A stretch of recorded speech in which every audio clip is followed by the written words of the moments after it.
November last வீக்ல India bay of Bengal ஏரியாவில் ஒரு நோட்டாம் இஷ்யூ பண்ணினாங்க. அந்த நோட்டாமுடைய டைம் பீரியட் 1 டிசம்பர்லேருந்து 4 டிசம்பர் வரைக்கும் இருந்துச்சு. நோட்டாம் அப்படின்னா நோட்டீஸ் டு ஏர்மேன். ரொம்ப சிம்பிளாக சொல்லணும்னா விமானங்களுக்கு கொடுக்கப்படுற ஒரு வகையான எச்சரிக்கை தான் இந்த நோட்டாம். பொதுவாக ஏவுகணைகளை சோதிக்கும் போதும் மிலிட்ரி எக்ஸசைஸ் அப்போவும் இந்தியா நோட்டாம் இஷ்யூ பண்ணுவாங்க. இந்தியா மிசைல் டெஸ்ட்டுக்காக நோட்டாம் இஷ்யூ பண்ணும்போது எந்த பகுதியில் சோதனை நடக்க போகுதோ அந்த குறிப்பிட்ட ஏரியாவுக்கான நோட்டாமை ரிலீஸ் பண்ணுவாங்க. ஆனால் எப்போவுமே எந்த மிசைலை சோதிக்க போகிறோம் அப்படிங்கிறத வெளியில் சொல்ல மாட்டாங்க. ஆனால் டிஃபென்ஸ் எக்ஸ்பர்ட்ஸ் நோட்டாமில் இருக்கிற டேட்டாவை அனலைஸ் பண்ணி எந்த மிசைலை சோதிக்க போகிறாங்க அப்படிங்கிறத கண்டுபிடிச்சிருவாங்க. அந்த வகையில் நவம்பர் இறுதி வாரத்தில் இந்தியாவால் இஷ்யூ செய்யப்பட்ட நோட்டாம் அனலைஸ் செய்யப்பட்டுச்சு. இந்த நோட்டாமுடைய ஸ்டார்டிங் பாயிண்ட் விசாகப்பட்டினம் பக்கத்தில் இருக்குது. விசாகப்பட்டினத்துக்கு பக்கத்தில் உள்ள ஒரு பேஸில் தான் இந்தியா அவங்களோட நியூக்ளியர் பவர்ட் பேலிஸ்டிக் மிசைல் சப்மரின்ஸை நிறுத்தி வச்சிருக்கிறதா நம்பப்படுது. இந்த நோட்டாமை இன்னமும் க்ளோஸாக அனலைஸ் பண்ணும்போது டெஸ்டோடைய ஸ்டார்டிங் பாயிண்ட் கரையிலிருந்து கொஞ்சம் தூரம் உள்ள தள்ளி கடலுக்குள்ளே இருந்துச்சு. இந்த டேட்டாவெல்லாம் வச்சு பார்க்கும்போது அந்த மிசைலை சப்மரைன்லேருந்து லான்ச் பண்ண போகிறாங்க அப்படிங்கிறத நம்மளால புரிஞ்சுக்க முடியுது. அப்படின்னா இந்தியா சப்மரைன்ஸ்லேருந்து ஏவக்கூடிய அவங்களோட கே சீரிஸ் மிசைல்ஸை தான் சோதிக்க போகிறாங்க. இந்த நோட்டாமோட லென்த் கிட்டத்தட்ட 3500 கிலோமீட்டர். இந்த ரேஞ்ச் கே சீரிஸோட K4 மிசைலுக்கு தான் இருக்குது. ஸோ இந்த நோட்டாம் K4 மிசைலை சோதிக்கிறதுக்காக தான் இஷ்யூ செய்யப்பட்டிருக்கு அப்படிங்கிறத நம்மளால புரிஞ்சுக்க முடியுது. K4 இந்தியாவோட சீக்ரெட் மிசைல்ஸில் ஒன்று. இந்த மிசைலை பற்றின பல விஷயங்கள் இன்னமும் ரகசியமாக வைக்கப்பட்டிருக்கு. இந்தியா அவங்களுடைய சீக்ரெட்டான மிசைலில் ஒன்று டெஸ்ட் பண்ண போகிறாங்க அப்படிங்கிறது தெரிஞ்சதும் பலரும் ஆர்வத்தோட இந்த மிசைலோடைய டெஸ்ட்டுக்காக காத்துக்கிட்டு இருந்தாங்க. ஆனால் யாருமே எதிர்பார்க்காதப்போ இந்தியா அந்த நோட்டாமை கேன்சல் பண்ணிட்டாங்க. எதனால கேன்சல் பண்ணாங்க அப்படிங்கிறது தெரியல. சைனா இந்தியாவுடைய சில ஆயுதங்களை பார்த்து ரொம்ப பயப்படுவாங்க. அதில் இந்த K4 மிசைல்ஸும் ஒன்று. K4 மிசைலை சோதிக்கிறதுக்காக இந்தியா இந்த நோட்டாமை இஷ்யூ பண்ணதும் சைனா பயங்கரமாக பதட்டப்பட்டதை நம்மளால பார்க்க முடிஞ்சுது. இந்தியா இந்த நோட்டாமை இஷ்யூ பண்ணதும் சைனா அவங்களோட பல ரிசர்ச் ஷிப்ஸை இந்தியன் ஓஷன் ரீஜனுக்கு அனுப்ப ஆரம்பிச்சாங்க. என்னதான் சைனா அவங்களுடைய இந்த கப்பல்களை ரிசர்ச் ஷிப் அப்படின்னு சொல்லிக்கிட்டாலும் அந்த கப்பல்கள் எல்லாமே உளவு கப்பல்கள் தான். அதாவது ஸ்பை ஷிப்ஸுங்கிறது உலகத்துக்கே தெரியும். இந்தியா நோட்டாம் இஷ்யூ பண்ணதும் லேன்ஹை 101, லேன்ஹை 201, ஷென்ஹை இஹவ், ஷிஎன்-6 ஆகிய கப்பல்களை இந்தியா ஒட்டி இருக்கிற பகுதியில் டிப்ளாய் பண்ண ஆரம்பிச்சாங்க சைனா. லேன்ஹை 101 ஒரு அக்வாகல்ச்சர் ஷிப் அப்படின்னு சைனா சொல்லிக்கிறாங்க. ஆனால் இந்த கப்பலில் large scale ocean surveying equipments இருக்கு. இந்த கப்பல் ஸ்ரீலங்காவை நோக்கி அனுப்பப்பட்டுச்சு. ஷிஎன்-6 ஒரு ஜியோபிசிக்கல் ஓஷன் ரிசர்ச் ஷிப். இது மொரீஷியஸை நோக்கி அனுப்பி வைக்கப்பட்டுச்சு.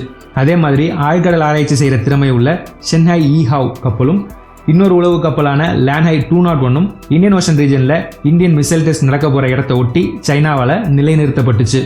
சைனா இது மாதிரி உளவு கப்பல்கள் அனுப்புறது ஒன்றும் புதுசு கிடையாது. எப்போல்லாம் இந்தியா முக்கியமான ஏவுகணைகளை சோதிக்கிறாங்களோ அப்போல்லாம் சைனா அவங்களோட இந்த சோகால்டு ரிசர்ச் ஷிப்ஸை சோதனை நடக்க போகிற இடத்துக்கு பக்கத்தில் டிப்ளாய் பண்ணிடுவாங்க.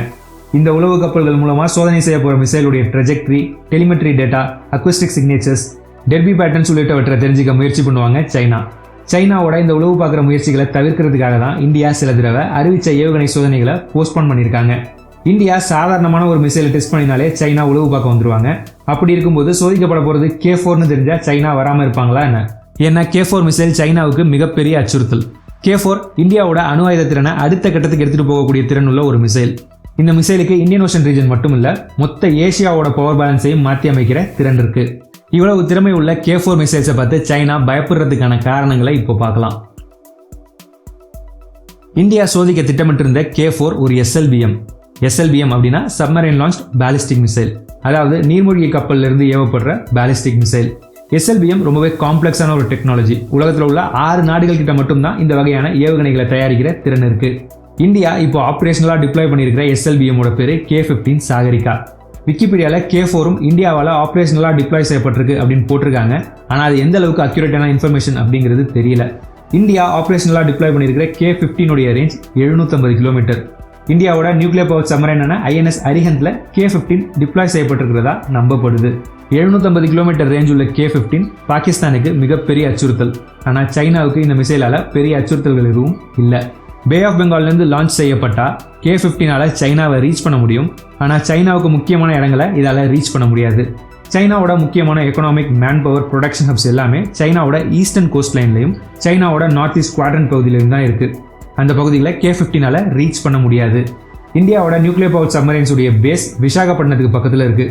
அப்படின்னா இந்தியாவோட sea base deterrent bay of பெங்காலில் தான் இருக்க போகுது. இந்த காரணத்தினால இந்தியா பே ஆஃப் பெங்காலில் ஒரு ப்ரொடெக்டட் ஜோனை உருவாக்கிக்கிட்டு வராங்க. இந்த ப்ரொடெக்டட் ஜோன்ல ஹைலி எஃபிஷியன்டான ஏர், சர்ஃபேஸ், சப் சர்ஃபேஸ் டிஃபென்ஸை இந்தியாவுடைய டிஃபென்ஸ் சிஸ்டம்ஸ் ப்ரொவைட் பண்ணும். இந்த ப்ரொடெக்டட் ஜோனுக்குள்ள இந்தியாவுடைய நியூக்ளியர் பவர் சப்மரைன்ஸ் சேஃபாக பேட்ரோல் பண்ணும். நியூக்ளியர் பவர் சப்மரைன்ஸுக்காக இது மாதிரி ப்ரொடெக்டட் ஜோன்ஸ் உருவாக்கப்படுறது ஒன்றும் புதுசு கிடையாது.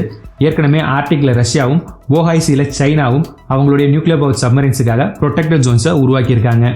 இது மாதிரியான ப்ரொடெக்டட் ஜோன்ஸ் உருவாக்குறதுக்கு பின்னாடி இருக்கிற ஐடியா ரொம்பவே சிம்பிள். நியூக்ளியர் பவர் சப்மரைன்ஸை ஓப்பன் சீக்கு அனுப்பினா அதை எதிரிகள் கண்டுபிடிச்சு அழிக்கிறதுக்கான வாய்ப்புகள் அதிகம். அதே சமயம் சொந்த நாட்டுக்கு பக்கத்திலேயே நல்ல பாதுகாக்கப்படுற பகுதியில் வச்சு ஆப்ரேட் பண்ணும்போது சப்மரைன்ஸுக்கு ஏற்படுற ரிஸ்க் ரொம்பவே குறையும். ஆனால் நம்மகிட்ட long range submarine launch ballistic missile இருந்தால் மட்டும்தான் இது மாதிரி ப்ரொடெக்டட் ஜோன் அமைச்சு அதில் சப்மரைன் ஆப்ரேட் பண்ணுற இந்த ஸ்ட்ராட்டஜி ஒர்க் ஆகும். நம்மகிட்ட இப்போ ஆப்ரேஷனல் டிப்ளாய்மெண்ட்டில் இருக்கிறது 750 கிலோமீட்டர் ரேஞ்ச் உள்ள K-15. ப்ரொடெக்டட் ஜோன்லேருந்து இதால் பாகிஸ்தானை தாக்க முடியும். ஆனால் சைனாவில் உள்ள முக்கிய இலக்குகளை இதால் ரீச் பண்ண முடியாது. அதனால K-15 பார்த்து சைனா அவ்வளோவா பயப்படுறது கிடையாது. சேஃபான தூரத்திலிருந்து சைனாவை என்கேஜ் பண்ண இந்தியாவுக்கு லாங் ரேஞ்ச் SLBMs வேணும். இந்த காரணத்தினால தான் K4 முக்கியத்துவம் பெறுது. K4 மிசைலுடைய ரேஞ்ச் 3500 கிலோமீட்டர்னு சொல்லப்படுது. இவ்வளவு அதிக ரேஞ்ச் இருக்கிறதுனால பே ஆஃப் பெங்காலில் உள்ள ப்ரொடெக்டட் ஜோன்ல இருந்து லான்ச் செய்யப்படுற K4 மிசைலால சைனாவில் உள்ள முக்கிய இலக்குகளை தாக்கி அழிக்க முடியும். சேஃபான ப்ரொடெக்டட் ஜோன்ல இருக்கிற நியூக்ளியர் பவர் சப்மரைன்ஸ்ல இருந்து லாங் ரேஞ்ச் SLBMs லான்ச் பண்ற இந்தியாவுடைய இந்த திறன் சைனாவுக்கு இதுவரைக்கும் இல்லாத ஒரு ஸ்ட்ராட்டஜிக் சேலஞ்சா அமையும். இதனால தான் சைனா K4 மிசைலை மிகப்பெரிய சவாலா பார்க்குறாங்க. சைனா பார்த்து பதற இந்த K4 மிசைல்ஸ் முழுக்க முழுக்க இந்தியாலேயே வடிவமைச்சு தயாரிக்கப்பட்ட ஒரு ஏவுகணை. இந்த மிசைலில் உள்ள K அப்படிங்கிற எழுத்து இந்தியாவுடைய முன்னாள் பிரசிடென்ட்டும் சயின்டிஸ்டுமான அப்துல் கலாம் அவர்களை குறிக்குது.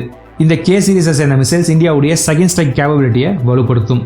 இந்தியா ஒரு அணு ஆயுத சக்தி உள்ள நாடு அப்படிங்கிறது நம்ம எல்லாருக்குமே தெரியும். இந்தியாவுடைய nuclear policy no first use policy. அதாவது நம்ம என்னைக்குமே ஒரு நாட்டுக்கு எதிராக முதல்ல அணு ஆயுதத்தை பயன்படுத்த மாட்டோம். ஆனால் நம்ம மேலே அணு ஆயுதம் பயன்படுத்தப்பட்டால் அதுக்கான பதிலடி ரொம்ப ஸ்ட்ராங்கான அணு ஆயுத தாக்குதலாக இருக்கும். ஒரு நாட்டுக்கு செகண்ட் ஸ்ட்ரைக் கேப்பபிலிட்டி இருக்கணும்னா அந்த நாட்டுக்கிட்ட கண்டிப்பாக SLBMs இருக்கணும். அணு ஆயுதத்தை 3 விதமாக டெலிவர் பண்ணலாம். மிசைல் மூலமா நிலத்திலிருந்து ஏவலாம், விமானங்கள் மூலமா வானத்திலிருந்து ஏவலாம், நீர்மூழ்கி கப்பல்கள் மூலமா கடலுக்கு அடியிலிருந்து ஏவலாம். நம்ம முன்னாடி பார்த்த மாதிரி இந்தியாவோடது நோ ஃபர்ஸ்ட் யூஸ் பாலிசி. அப்படின்னா நாம முதல்ல அணு ஆயுதத்தை பயன்படுத்த போறது இல்லை. நம்மளை எதிரி தாக்குனதுக்கு அப்புறம் தான் நாம அணு ஆயுதத்தை பயன்படுத்துவோம். நம்மளுடைய எதிரி நடத்துகிற அணு ஆயுத தாக்குதலில் நம்மளுடைய லேண்ட் பேஸ்ட் நியூக்ளியர் வெப்பன்ஸ், அதாவது நிலத்திலிருந்து ஏவக்கூடிய அணு ஆயுதம் பொருத்தப்பட்ட ஏவுகணைகள் அழிக்கப்படலாம். அதே மாதிரி எதிரி அவங்களுடைய ஏர் டிஃபென்ஸ் மூலமா அணு ஆயுதங்களை சுமந்துக்கிட்டு போற நம்மளுடைய விமானங்களை சுட்டு வீழ்த்தலாம். அப்படின்னா அணு ஆயுதம் மூலமா பதிலடி கொடுக்க லேண்ட் அண்ட் ஏர் நியூக்ளியர் அசெட்ஸை மட்டுமே நம்பி இருக்க முடியாது. SLBMs நீர்மூழ்கி கப்பல்களில் பொருத்தப்பட்டு ஏதோ ஒரு சீக்ரெட் லொக்கேஷன்ல கடலுக்கு அடியில் கண்டுபிடிக்க முடியாதபடி பாதுகாப்பாக இருக்கும். ஒருவேளை எதிரிகளுடைய தாக்குதலில் land and air based nuclear assets பாதிக்கப்பட்டாலும் கடலுக்கு அடியில் இருக்கிற அணு ஆயுத திறன் உள்ள SLBMs மூலமா நம்மளால கண்டிப்பா அணு ஆயுத தாக்குதல் நடத்த முடியும். இந்தியா மேல அணு ஆயுத தாக்குதல் நடத்தப்பட்டா அதுக்கான பதிலடி கண்டிப்பா அணு ஆயுதம் மூலமா கிடைக்கும் அப்படிங்கிறத SLBMs 100% உறுதிப்படுத்துது. இந்தியாவோட K சீரீஸை சேர்ந்த மிசைல்ஸ் இந்தியாவுக்கு இந்த செகண்ட் ஸ்ட்ரைக் கேப்பபிலிட்டியை கொடுக்கறதுனால இந்த K சீரீஸ் மிசைல்ஸ் ரொம்பவே முக்கியத்துவம் வாய்ந்த ஒரு மிசைல்ஸாக பார்க்கப்படுது. 1971 போருக்கு அப்புறம் இந்தியாவுக்கு அணு ஆயுதங்களுடைய முக்கியத்துவம் புரிய வருது. இதுக்கப்புறம் அணு ஆயுதங்களை தயாரிக்க முயற்சி பண்ணி அதில் நம்ம வெற்றியும் அடைஞ்சோம். இந்தியாவுக்கு செகண்ட் ஸ்ட்ரைக் கேப்பபிலிட்டியுடைய தேவை ஏற்பட்டதும் நியூக்ளியர் பவர் பேலிஸ்டிக் மிசைல் சப்மரைன்ஸை வடிவமைக்க முடிவு பண்ணினாங்க. இதன் அடிப்படையில் 1990களில் அட்வான்ஸ் டெக்னாலஜி வெஹிக்கிள் ப்ராஜெக்ட் அப்படிங்கிற கோட் நேம்ல India nuclear power ballistic missile சப்மரைன்ஸை வடிவமைச்சு தயாரிக்க ஆரம்பிச்சாங்க. Nuclear power ballistic missile submarines ஒரு ரிவால்வர் மாதிரி. எப்படி புல்லட்ஸ் இல்லைனா ரிவால்வருக்கு எந்த பயனும் இல்லையோ அது மாதிரி தான் SLBMs இல்லைனா நியூக்ளியர் பவர் பேலிஸ்டிக் மிசைல் சப்மரைன்ஸுக்கு வேற எந்த பெரிய யூஸும் இல்லை. இதனால இந்தியா அவங்களுடைய நியூக்ளியர் பவர் சப்மரைன்ஸ்ல பயன்படுத்த K சீரீஸ் மிசைல்ஸை உருவாக்கினாங்க. இந்தியாவோட K சீரீஸ் SLBM ப்ராஜெக்ட் ஒரு சீக்ரெட்டான ப்ராஜெக்ட். இந்த ப்ராஜெக்ட் எப்போ ஸ்டார்ட் ஆச்சு அப்படிங்கிறது இப்போ வரைக்கும் கிளாசிஃபைடா இருக்கு. இன்டர்மீடியட் ரேஞ்ச் SLBM ஆன K4 உடைய வெயிட் 17 டன்ஸ். இதோடைய லென்த் 12 மீட்டர், டயாமீட்டர் 1.3 மீட்டர். இதால 2000 to 2500 கிலோ எடை உள்ள ஸ்ட்ராட்டஜிக் நியூக்ளியர் வார்ஹெட்ஸை கேரி பண்ணிட்டு போக முடியும். ஃபுல்லோட கேரி பண்ணும்போது இதோடைய ரேஞ்ச் 3000 கிலோமீட்டர். கம்மியான எடை உள்ள வார்ஹெட்டை கேரி பண்ணிட்டு போகும்போது இதோடைய ரேஞ்ச் 4000 கிலோமீட்டர். ஆவரேஜா இந்த மிசைலுடைய ரேஞ்ச் 3500 கிலோமீட்டர்னு சொல்லப்படுது. இந்த K4 மிசைலை பத்தி இப்போ நான் சொன்னது எல்லாமே எஸ்டிமேட்டட் வேல்யூஸ் தான். இந்த மிசைல் ஒரு சீக்ரெட் வெப்பன்ங்கிறதுனால இதோட எக்ஸாக்டான டீடைல்ஸ் எதுவுமே பொது வெளியில இல்லை. இந்த K4 மிசைல்ஸ் முதலாக 2010 சோதிக்கப்பட்டுச்சு. அதுக்கப்புறம் இந்த மிசைல் பல தடவை வெற்றிகரமாக சோதிக்கப்பட்டுச்சு. 2016 முதல் தடவையா INS அரிஹந்த்லேருந்து AV K4 missiles சோதிக்கப்பட்டுச்சு. 2024 INS அரிகாத்திலிருந்து AV இந்த மிசைல் சோதிக்கப்பட்டுச்சு. இந்த தடவை ட்ரையல்ஸ்ல இருக்கிற INS அரித்மான்ல இருந்து இந்த K4 சோதிக்கப்படும் அப்படின்னு சிலர் கணிச்சாங்க.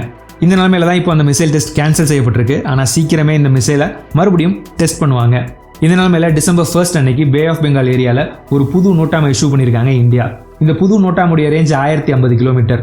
இந்த புது நோட்டாம் K4 மிசைலை டெஸ்ட் பண்ணுறதுக்கு தானே சிலர் நம்புறாங்க. ஆனால் இந்த நோட்டாமுடைய ரேஞ்ச் ரொம்ப கம்மியாக இருக்கிறதுனால இது வேற மிசைலுக்கான நோட்டாம்னு வேற சிலர் சொல்றாங்க. ஆனால் இதுக்கு முன்னாடியும் K4 மிசைல்ஸ் அதோட ஃபுல் ரேஞ்சை விட குறைவான ரேஞ்சில் பல தடவை சோதிக்கப்பட்டிருக்கு. அது மாதிரி தான் இந்த தடவையும் K4 ட்ரங்கேட்டட் ரேஞ்சில் சோதிக்க போறாங்கன்னு சிலர் சொல்றாங்க. இந்த புது நோட்டாம் K4 மிசைல் டெஸ்ட்டுக்காகவா இல்லை வேற ஏதாவது ஏவுகணையோட சோதனைக்காகவா அப்படிங்கிறத நாம பொறுத்திருந்து தான் பார்க்கணும்.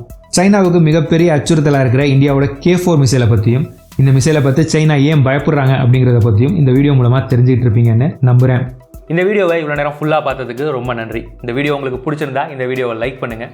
வீடியோ பற்றின உங்களுடைய கருத்துக்களை கமெண்ட்ஸில் சொல்லுங்கள். இதே மாதிரி நிறைய வீடியோஸ் பார்க்க இந்த சேனலை சப்ஸ்கிரைப் பண்ணிக்கோங்க.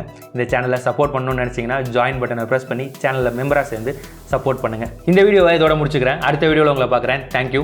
பாய்.